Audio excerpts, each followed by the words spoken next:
Halo semuanya, apa kabar? Nah, saya doakan semoga teman-teman semuanya diberikan nikmat sehat oleh Allah Subhanahu wa taala. Kemudian bagi yang memiliki urusan bisa diselesaikan dengan lancar. Amin amin ya robbal alamin.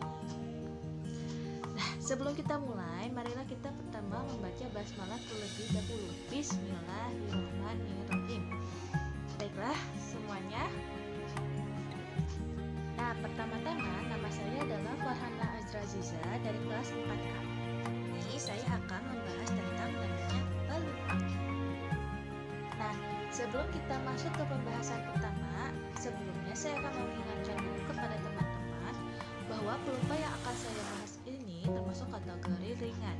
Jadi, pelupa yang akan saya bahas ini berbeda ya dari kategori berat lainnya, seperti contohnya amnesia atau demensia. Nah, pelupa ini tuh bisa menyerang ke siapa saja, tidak mempedulikan usia dia maupun dari latar belakang dia. Kita ambil contoh pengalamannya itu pengalaman pribadi saya, dimana saya itu paling sering lupa soal kunci motor dan lupa soal saya menaruh HP saya. Pasti teman-teman yang dekat sama saya tahu nih kebiasaan saya dan kesel juga sepertinya. Lalu ada juga pengalaman dari adik saya yang usianya 2 tahun lebih muda daripada saya, yaitu lebih sering lupa soal naruh tempat pensilnya, terus juga dia suka lupa naruh kacamatanya di mana, sama suka lupa naruh HP juga di mana. Atau mungkin ibu saya itu paling sering lupa soal naruh dompet. Wah, padahal itu kan bahaya banget ya. Di dalamnya selain ada uang, itu juga ada kartu identitas lainnya. Jadi, kira-kira pengalaman lupa apa nih yang pernah terjadi oleh teman-teman? Nah, kalian tahu nggak sih kalau sifat pelupa ini tuh sudah ada sejak zaman Nabi Adam alaihi salam, seperti yang dikutip dalam surat At-Toha ayat 115.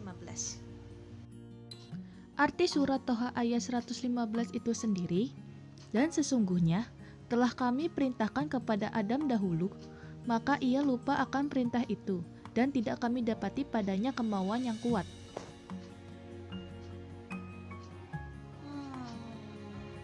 Berarti dari contoh Nabi Adam alaihissalam itu kita bisa tahu dong ya kalau ternyata pelupa ini bukan hanya menyerang kaum lansia saja.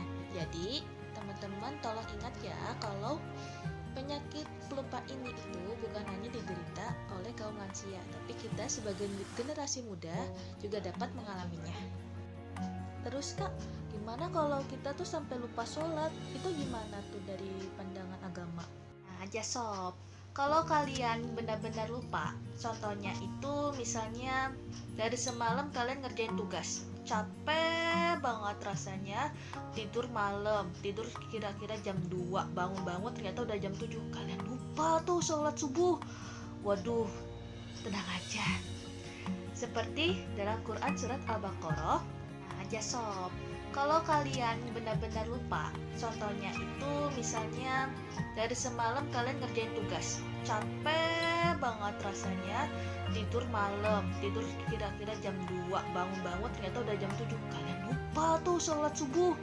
Waduh, tenang aja. Seperti dalam Quran surat Al-Baqarah ayat 26 seperti berikut. Dalam Quran surat Al-Baqarah ayat 226, di situ artinya, ya Tuhan kami, janganlah Engkau hukum kami jika kami lupa atau kami tersalah. Emang maksud suratnya kayak gimana tuh ya? Jadi maksud dari surat Al-Baqarah ayat 286 ini tuh Allah Subhanahu wa taala mengizinkan umatnya yang benar-benar lupa. Tolong ya diingat, benar-benar lupa. Kenapa sih? Soalnya nanti kalian takutnya karena ada surat Al-Baqarah ini, kalian jadi menganggap gue lupa nih, berarti nggak masalah dong. Jangan sengaja dilupain, itu bahaya.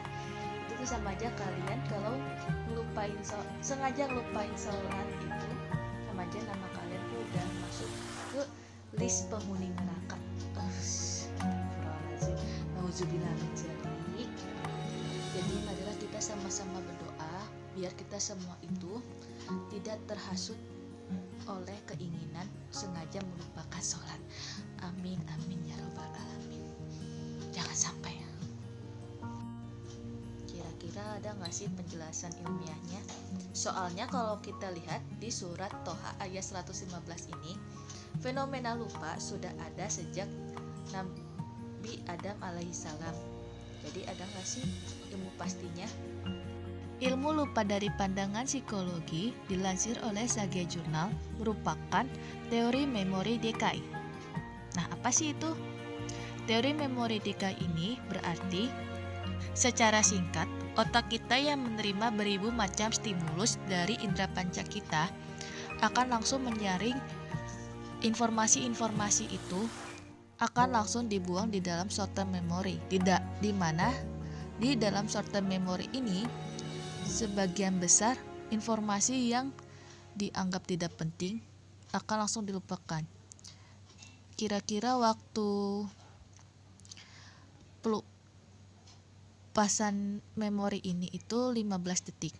Jadi contohnya, kita bertemu seseorang di jalan, kita berpapasan dengannya.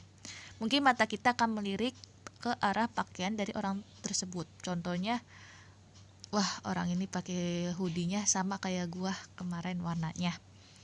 Ya udah, nanti setelah 15 detik kemudian, setelah kalian menemukan informasi-informasi baru, maka warna dari hoodie orang yang kita papasan tadi itu akan langsung terlupakan secara otomatis, karena menurut kita nggak terlalu penting, kecuali jika misalnya hoodie kita hilang, warnanya seperti yang dipakai oleh orang tersebut. Mungkin memori itu akan berlangsung lama karena kita merasa penting bahwa hoodie kita itu hilang dan warnanya sama seperti hoodie yang dipakai oleh orang tersebut. Terus gimana jadinya kalau ternyata yang kita lupa itu memang sesuatu yang menurut kita penting? Kayak tadi contohnya dari pengalaman saya itu, saya sering lupa kunci motor, padahal itu penting loh bagi saya. Soalnya saya pulang pergi naik motor ke kampus. Terus gimana tuh, apa tuh penjelasannya mengenai lupa dan barang penting itu? Nah, di sini saya akan memakai informasi dari pilar psikologi. Intervensi yang dimaksud adalah penumpukan informasi-informasi yang kita terima.